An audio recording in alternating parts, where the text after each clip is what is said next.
Hello, and welcome to the first episode of the Poker at Home podcast. This is a podcast geared towards home poker games. We have noticed that there really isn't a whole lot out there that deals with home poker, and that's where we feel this will fit in. I'm Mark Weaver, And I'm Michael Pinciaro. and we're glad you're here. Michael, why don't we talk a little bit about how we got into poker? Okay. So, where did you get into Well, poker? for me, it started with the 2003 WSOP main event. Like many, that was my first time I had ever seen poker on television, and it just kind of fascinated me. And I really wanted to play. At the time, I was living in the Chicago area, and I couldn't find anybody to play with. And it wouldn't be until 2 years later when I moved here to the Houston area in the Woodlands, Texas, to be specific. Two guys in my neighborhood started a home game about 4 or 5 months after I moved here, and the rest is history. All right. Well, I started watching the World Series way back. It was on the Travel Channel. Knew nothing about No Limit Hold'em. But I really enjoyed it, and then I lived in San Diego at the time, and I would take some short trips to Vegas. Played in some. I think back then it was like a $35 tournament. It was pretty cheap, but I thought, well, I can afford losing $35. I never thought about I need to win. I just thought about what I couldn't afford to lose. And then have been playing ever since, and continue to play at casinos and home games. And speaking of home games, that's really why we're here today. So, Michael, why don't you tell us a little bit about why we're here? So, as I said in the introduction, I've always noticed that there's not a whole lot of poker talk, poker strategy geared towards home games. And that's the place where just about everyone learns how to play, is at a home game. So I feel that we can fill maybe a little bit of the void by doing some of these discussions. So I think we should talk about tonight. Let's just talk about how to start a home game. Okay. Well, why don't you tell me how you got your home game started? Yeah, I did not start this home game. As I said, I moved to Texas in 2005, and a few months after I moved here, two guys in the neighborhood decided to start a home game, a home poker game. And I said, well, I've been wanting to do this for a while, so let's go. And so I went. It wasn't the best run home game in the world, but I didn't care because I just wanted to play. So we played for a couple of months, and the guy who started the game announced that he was being transferred out of town and he didn't want to run the game anymore. And the other guy who was supposedly helping him, he didn't want to run it. So I thought to myself, well, I'm going to take it over because I may not be a really good poker player, but I know from what I've seen on television, these guys aren't running a poker tournament correctly. So I took it over, and I have been running it ever since, and we just celebrated the 20th anniversary of the start of the game this past November. Excellent, excellent. So I think it's your game has evolved. Mm-hmm. It's different than it was when you first started, and even in the middle, and it's changed to where you've tried to improve the format to make it better for everybody. Yeah. And so people may start a home game and they may go, well, this isn't working. Well, it's your game. It's your game. You Experiment. you can change it. Yeah. So, well, why don't we talk about if somebody wanted to start a game, how many players would be the best number to start with? Well, first and foremost, start with people that you know. Yeah. Family, friends, co-workers, people that you can trust to have in your house. Neighbors. Neighbors, Yeah. another one, yeah. I would say if you're starting 12, if you're doing a tournament, 12 minimum is probably the best place to start. 12 to 16 should be a good first game first tournament for a home game. If you're doing a cash game, I would keep it at no more than 9 people.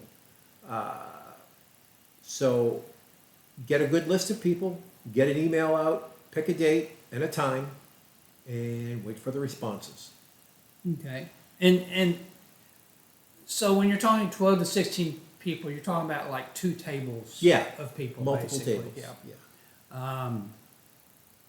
All right. So, and we're talking about men and women here, Men right? and women, definitely. It's a mix here. Yeah. So that, you know, the Yeah. more the merrier, At right? at our game, we have anywhere from 4 to 6 women playing every month. So, do you ever have players that are really inexperienced? Oh yeah, oh yeah. And so, what do you do to help them out? Well, first and foremost, I think you should encourage people who have never played but are looking to play to come to your game. And I would first tell them before they come to the game, go out on YouTube, for instance, and search something like beginning poker strategy, or beginners poker, something like that. Many videos will pop up, and just tell them to watch these videos a couple times, mainly so they know the rules of the game, the hierarchy of the hands, and the general flow of a poker game. I would also make available to these newer players poker cheat sheets, which list the hierarchy of hands and have them available at the table. And if they're really new to the game and they're stuck in a hand and they don't know what to do, I've always allowed, at least in the beginning, for maybe the first hour or so, if somebody is more experienced at the table and is out of the hand, that it's okay to ask them for advice. Sounds reasonable. But after an hour or two, I would cut the advice off. Yeah. If they're still young. Yeah. Well, another thing too is if you have a couple of people that are very inexperienced, it's best to put them at different Yeah, tables. definitely. So in the beginning, I would definitely put players at tables that are a mix of experienced and inexperienced players. Once the inexperienced players figure it out, then going forward, you can do a more random draw at the table for your tables. But I think in the beginning, you want to keep in mind who the experienced players are and who the newbies are, and maybe split them up so that everybody gets those newbies get a good look and a good understanding of the flow of the game. Well, and I don't know about most home games, but for our home games, everybody seems to be very welcoming. Mm-hmm. And so if it's a new person that is not real knowledgeable about the game, usually let everybody know, hey, Frank here is just getting into playing poker. Mm-hmm. And if you guys can give some advice or help or whatever, Yeah, let's do that. and I really do think that when you have a new player who doesn't know the game very well, that if you do that, if you say something like that, that your group of friends will be very understanding and help that person along for a while. So let's say you have your first home game. You've got 12 people. I know that you would recommend getting everybody's email address. Correct. So that you can contact them about future games. So how do you usually contact people? How often and whatever?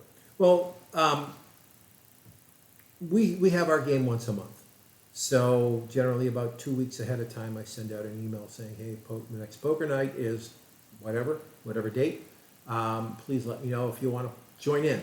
And I have an email list, of course, from my initial game, who I wanted to invite. And as time goes on, you maybe have friends who know a friend who wants to play, or a new neighbor moves in, or you wind up meeting someone who wants to get into a poker game, and you expand your email list.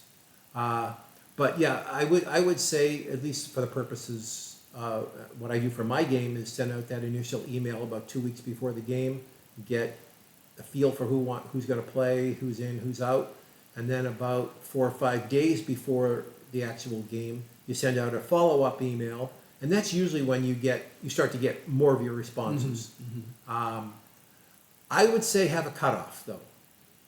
That people need to respond within 24 hours of the game time. I've had too many times in the past where people all of a sudden respond to me at 20 minutes before the game starts saying, "Hey, I'm going to be there," and I don't have enough chairs. Yep. So that would be one piece of advice I would give. Have a cutoff. Well, especially if let's say you only have 2 tables, and so typically the most people we ever have at a table is 8. You could squeeze in 9, But it's uncomfortable. but it's uncomfortable. So if you know that you've had people commit to 16 people, in that last email that you sent on that 24 hours before might be something that says we're almost full. Let us know, and that way people can commit. Yeah. And because there's nothing worse than people wanting to play, but they don't tell you to the last minute, and the tables are full. Yeah. I mean, it's a nice problem to have. Yeah, it is, but it's also, you want to plan ahead. You want to be Right. able to have enough chairs so that you can accommodate everyone who wants to Right. play. So, one thing I like about your game is it's a no limit hold'em tournament, and I enjoy that. But some people might want to have a cash game. Correct. And one of the nice things about a no limit hold'em tournament is there's a flat fee, whatever you want to make it. There's a flat fee, and people know how much they're going to put in. Right. Um, They know what their losses are before they start. Right. The other thing too is with a no limit hold'em tournament, it's easier to have 2 or 3 tables. If you have a cash game, you don't really want to set up a cash casino in your house where Correct. you're having to run around as the pit boss. Correct. So, but that's an option. If people want to do cash, they can do They that. can do it. And a lot of the things we're talking about here work for either one as far as what you need and how to set it up with the people you're going to play with and so forth.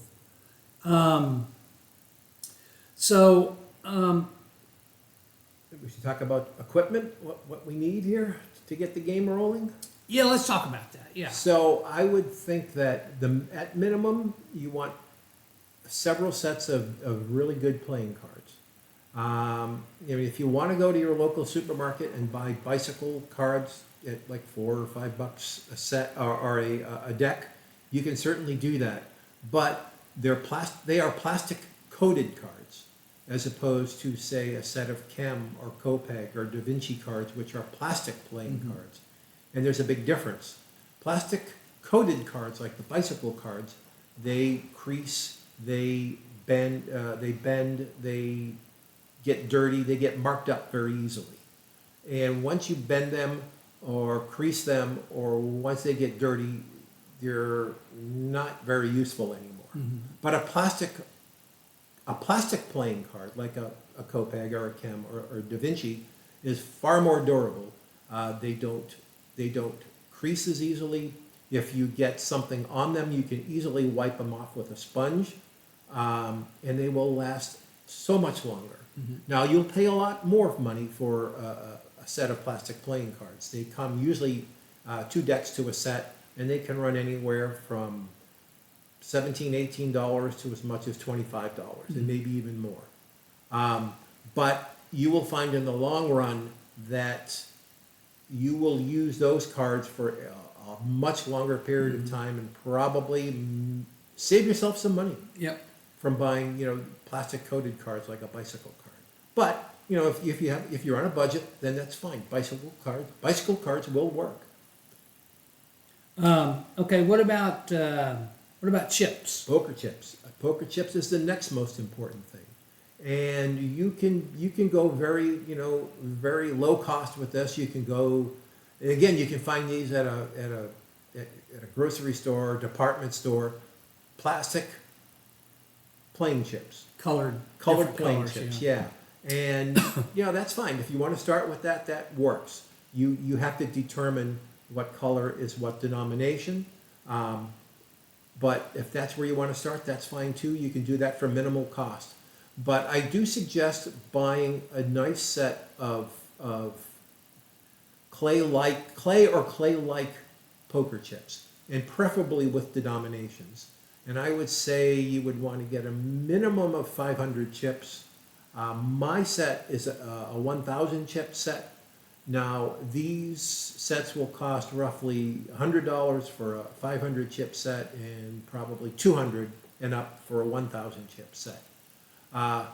But get them with denominations. So for instance, in my game, the denominations run from 100 to 5,000, and there's 5 different denominations that I use. So this will work well for you. You can certainly buy clay-like chips that or just have colors instead of denominations. And if you go that route, make sure you have a little cheat sheet on the table that identifies the denomination by color, so that people know what they're betting.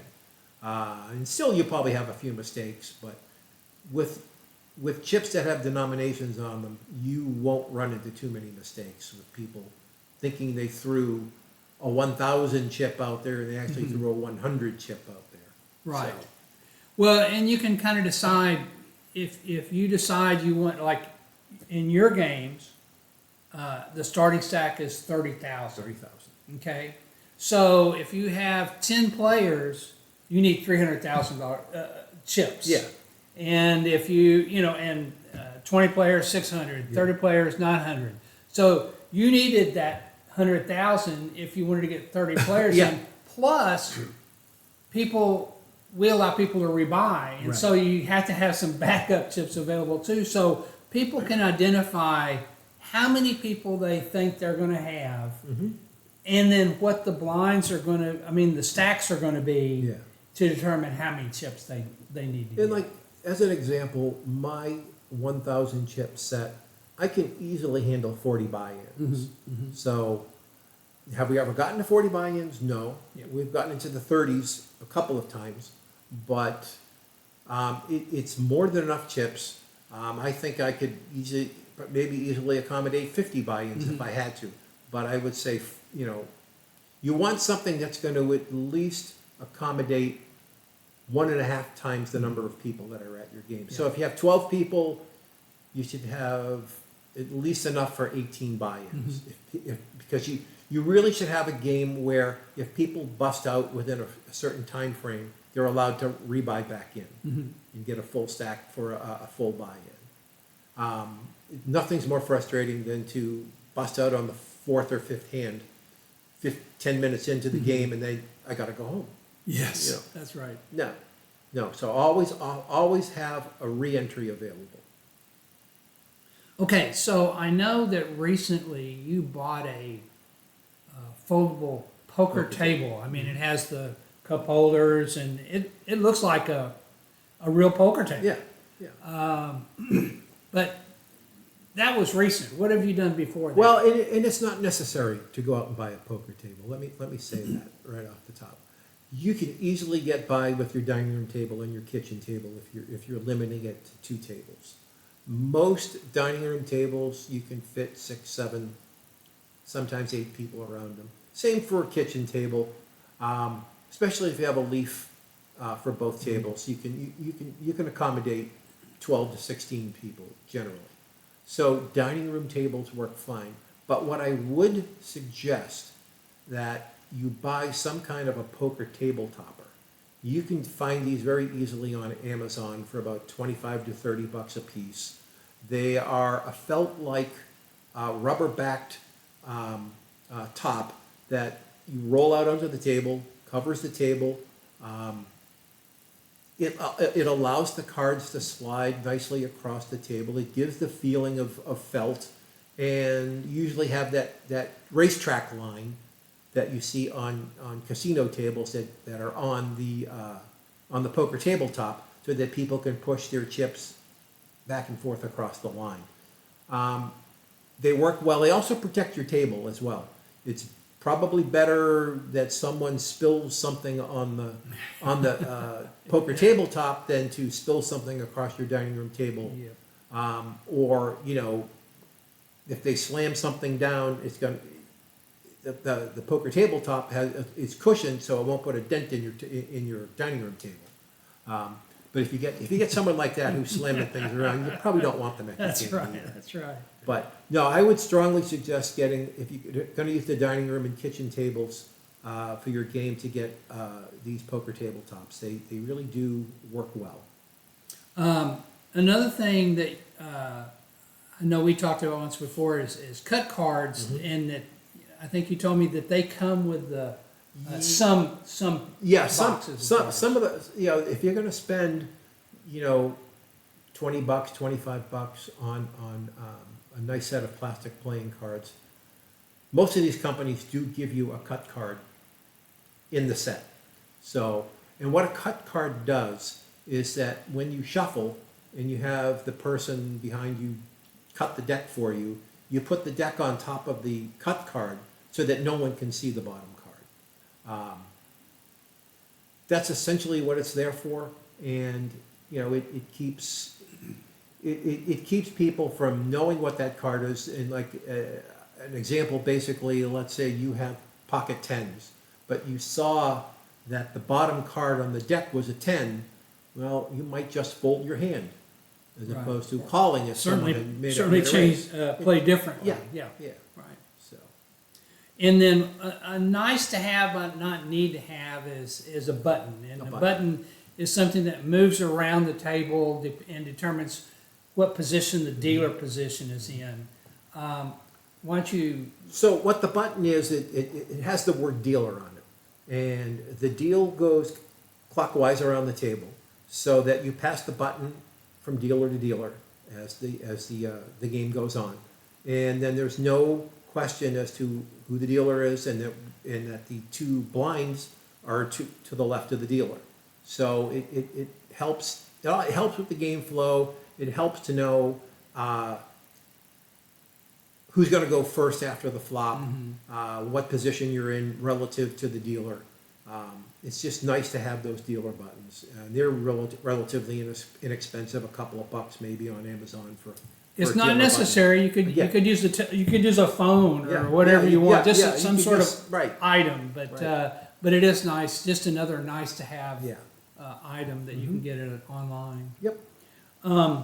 We mentioned tables. Mm-hmm. I think one of the challenges you have with your game, when we have 20 people or more, is, it'd be nice if you had 20 chairs, but most people don't. Right. And so, what do you usually do in that situation? So I wouldn't suggest you go out and buy that you don't go out and buy a bunch of folding chairs. It's not necessary. Like I have between my dining room, kitchen chairs, and folding chairs I have had for years out in the garage, I can handle about 15 people. But I know if I'm going to have more than 15, there's several people at my game that I can just email or text and say, hey, can you bring X number of chairs with you for Friday night when we play the game? And we usually wind up with more than enough chairs. I always try to have a couple of extra, because you never know who's going to show up unannounced. It happens all the time. Or that last minute, that person who confirms at the last minute that they're going to be there. So it's always good that if you have 18 people showing up, maybe you have enough chairs to seat 20 or 21 people. Yeah, good plan. So your game, the buy-in is $20. How did you decide that? Well, that was decided by the two guys who started the game. And their thinking was $20 was not an exorbitant amount that you would feel like you were losing a lot of money if you played. It was a night of entertainment. You can certainly go do other things that are going to cost you far more than $20 on a Friday night. A movie. A movie, yeah, a movie. Popcorn. Popcorn, and whatever. So $20 was they determined that was a decent buy-in amount, and I've never changed that. I've always agreed with that. I think that's a good amount for a friendly / competitive home game. Certainly, if you want to do more, you can. If you want to do less, you can.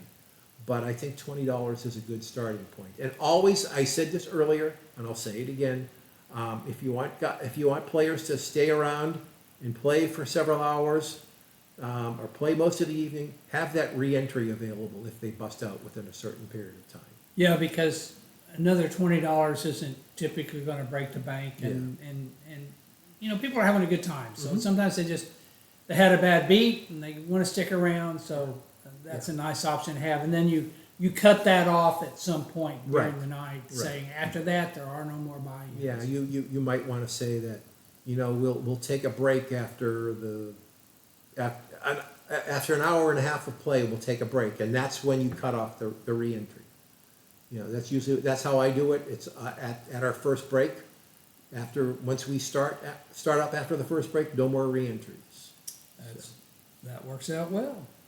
So let's talk about food. Food. Yeah. So how has that evolved? Well, the first time we played back in November of 2005, most of us had eaten our dinner.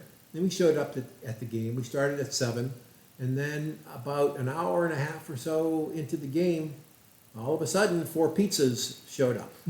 And we were like, oh, well, we didn't know we were going to get fed, but we all determined that we didn't want the guy who was hosting the game to have to foot the cost of the pizza bill. So we all put $5 up, and he got his money back. And of course, pizza was a lot cheaper 20 years ago. So, $5, 12 guys, that probably more than covered the cost of his pizzas.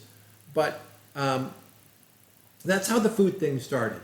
As the game went forward, a different person hosted every month, and they were required to have some kind of a dinner. And it could be pizza, it could be subs, it could be a cold cut platter, or home cooked meal. I mean, my wife and I like to do that. We like to cook and give people a hearty meal, but it doesn't have to be that. But I do think that if you're going to take the route that I took in my game, that it's best to have some kind of a donation for the food, and we've kept it at $5.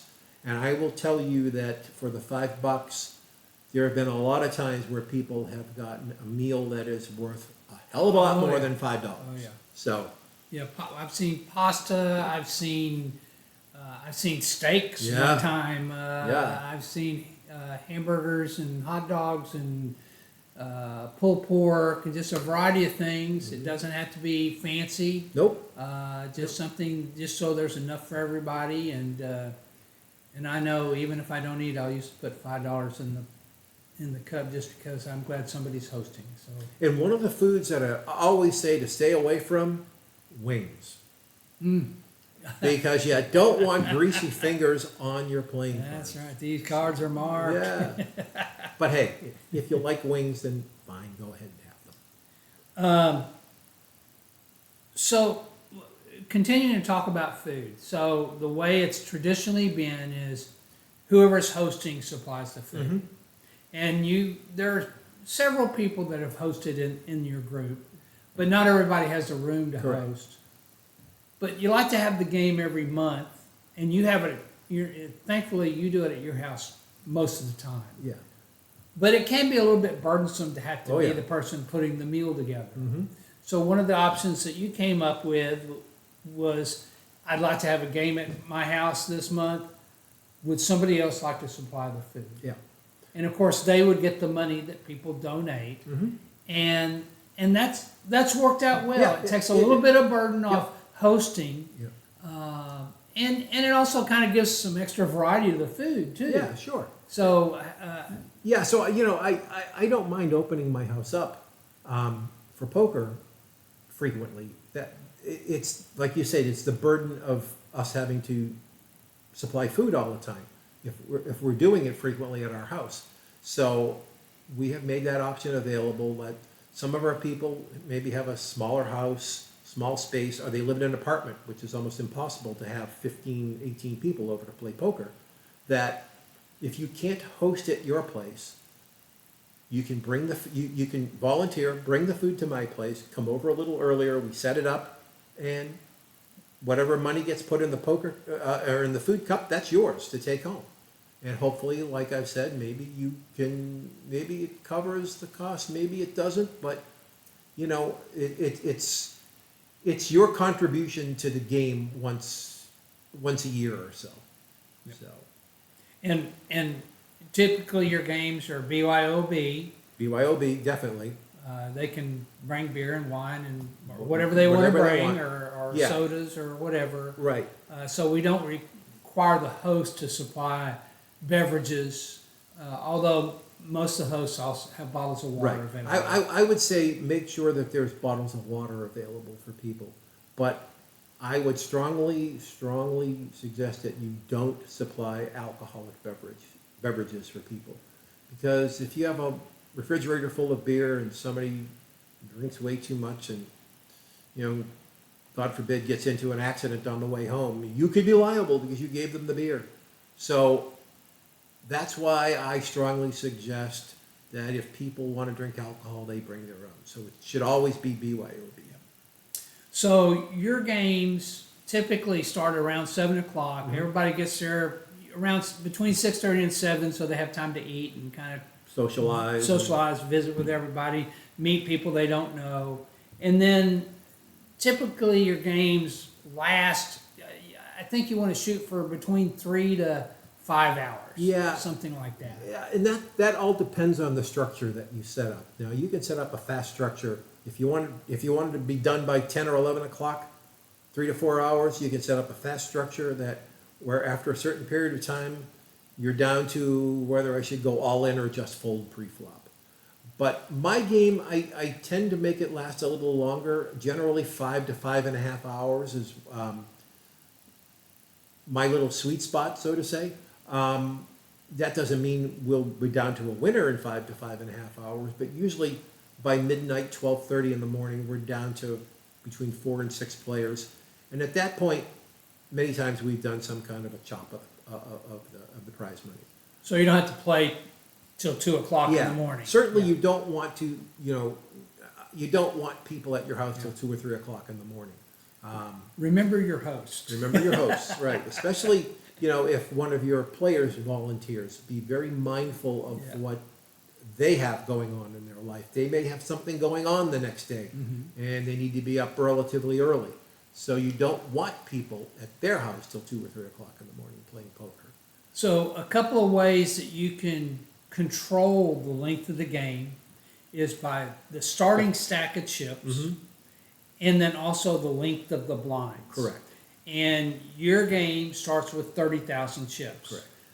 If somebody wants to have a game and everybody have a 20,000 starting stack Yeah. or 40,000, Sure.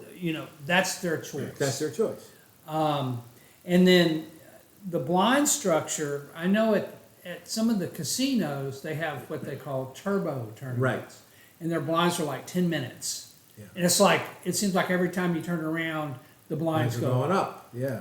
So you want to find that sweet spot for everybody to where the game is comfortable, that you're not just throwing chips in every hand just because the blinds are going up, but at the same time you're not here till 4 o'clock in the Right. morning. Right, and you'll have to experiment. If you're starting a game, over the first few months, you might have to experiment with the starting stack and the structure. You might want to give 20,000 chips in a 15-minute blind levels. That might get it done if you start at, say, 7 o'clock. That might get you done around 11. We start with 30,000 in 20-minute blind levels. After a certain amount of levels go by, then we shorten them to 15. I shorten them to 15 minutes. And again, that's to make sure people aren't there until 2 or 3 o'clock in the morning. But it also allows my game to go a little longer. And in the beginning few hours of the game, you can play poker as opposed to, roulette or, or Bingo. Oh, bingo, yeah. I don't like poker to become a bingo game very quickly. Just having to play almost any hand you might Yeah, get, yeah. hoping you win. But experiment, and after a while, you'll figure out the sweet spot for your game. So, is it true at one time you used an egg timer Oh, yeah. to keep track. Oh, yeah. To keep track of Yeah, at the beginning, the you know, blinds. we dragged out an egg timer to do the blind levels, because initially, the first 2 months, and again, I wasn't running the game, but the two guys who were running the game said that every 2 trips around the table, the blinds will go up. Well, that didn't work well, because people would forget, and one table would be at one blind level, and another table would be at another blind level. So we got the genius idea of dragging out the old egg timer. But as time went on, as your cell phone, as our cell phones developed, we had the App Store, and as more and more apps were invented, people started inventing apps for poker timers, and that's what I strongly suggest. You go out on your phone, your phone's App Store, and download one of these poker timers. There's plenty of them out there that are free. They're pretty intuitive. They're pretty easy to figure out. You can set up your blind structure and go from there. I mean, I project mine sometimes onto my television. You can see it in the background, my TV. But sometimes I don't, because, you know, on a given Friday night, somebody might want me to put the basketball game on or a baseball game on. But I do have the timer going on my phone, and I keep it up pretty loud, so as it gets to the final minute of the blind level, it will announce that there's 1 minute to go on the blind level, and everyone can hear it. But I strongly suggest downloading a poker timer app on your cell phone, or on your tablet if it's used to use a tablet. All right, so we like to have a game about every month if we can. Mm-hmm. So we had a problem during COVID. Oh, yeah. We just want to be around each other. And so Michael came up with a great idea, and using Poker Stars. Why don't you tell us what you did? Yeah, so during COVID, we suspended the game for a while. But then one night, I suddenly got the idea that we could do this a different way. We could play and not have to get together. And I discovered that Poker Stars has a home game section on their software. It's very easy. You just download the Poker Stars software onto your laptop or a tablet or a phone. You can do it on all three. And it has a home game section. And I was able to set up a home game with a starting stack and a structure and a buy-in. Now, the buy-in, when you're on the Poker Stars app, is not done in money. It's done in play chips. So it doesn't cost you anything to pay to Poker Stars to play the game. What we did was that if you wanted to play, you could Venmo or Zelle me the money, the $20 buy-in, or in the case of a couple people who didn't have either of those, they could just stop by my house and drop the $20 off. And we would set up a Zoom meeting the night of the game, and all or most of us would join in, and we would play poker on Poker Stars home games and have fun, just like we were playing live, doing through the Zoom meeting. And that worked well for us. And we were able to play twice a month because nobody could go anywhere. And, we were getting 2 games in, and it turned out to be very popular. Now, since we resumed the live game back in 2021, we've only done the home game a handful of times since then. We did it recently to accommodate a few friends of ours who used to be part of my game who have moved away. It's a good way to kind of keep them still in the loop. But yeah, Poker Stars home games. If you want to include people, if you want to have a game where some of you are spread around the country, family, friends, you can certainly use that, and it works really well. And if somebody wanted to start a quote unquote home game, Mm-hmm. they could actually put something together on Poker Stars initially and just get a group of people Sure. together and do that, and then have Sure. start having actual physical home games. Sure. But if they wanted to do something like that, they could do that without all the equipment right. and the hassle. Certainly. And they don't even have to Zoom if they don't No, want to. they don't have to if they don't want to. But No. those, it just made it so much more personal. Yeah. having that Zoom and being able to see the other players and so And that forth. might be an option, you know, you might not want to open up your house to a bunch of people. So maybe you do set up something on PokerStars home Yeah. games and try that and see how that flow goes. And if you like it, maybe then you have an actual physical home game. All right. Well, that really concludes what we were going to talk about today. Michael, we're thinking about doing some more podcasts. What do you think we should do in the future? Well, what I would like to do in the future is to give some kind of sensible advice to home game players. Certainly over 20 years of playing, I see home game players, regardless of who has been, and again, the faces have changed so much since the beginning of my game, but the way home game players play, it doesn't matter who the person is, many people seem to play the same way. And some people get frustrated because they don't win as much as they would hope to. And I think that the two of us can come up with some kind of strategies and advice for home game players to make you give you at least a better chance of cashing in your home game. I think that's what we want to get at. There's really not a ton of information out there on the internet, on YouTube, on other places that really help home game players. And like I said, this is where we all start. We all start at a home game. And many people never go beyond playing in their home games. They don't go to a casino or a poker room to play. And maybe if we can provide some advice and maybe help make you a little bit better at your home game, that maybe someday you will make the decision to go to a poker room or a casino to play. So that's what we hope to do. I think that sounds great, and we hope you enjoyed the video, and we look forward to seeing you in the future. Yes, we do. Bye. Bye.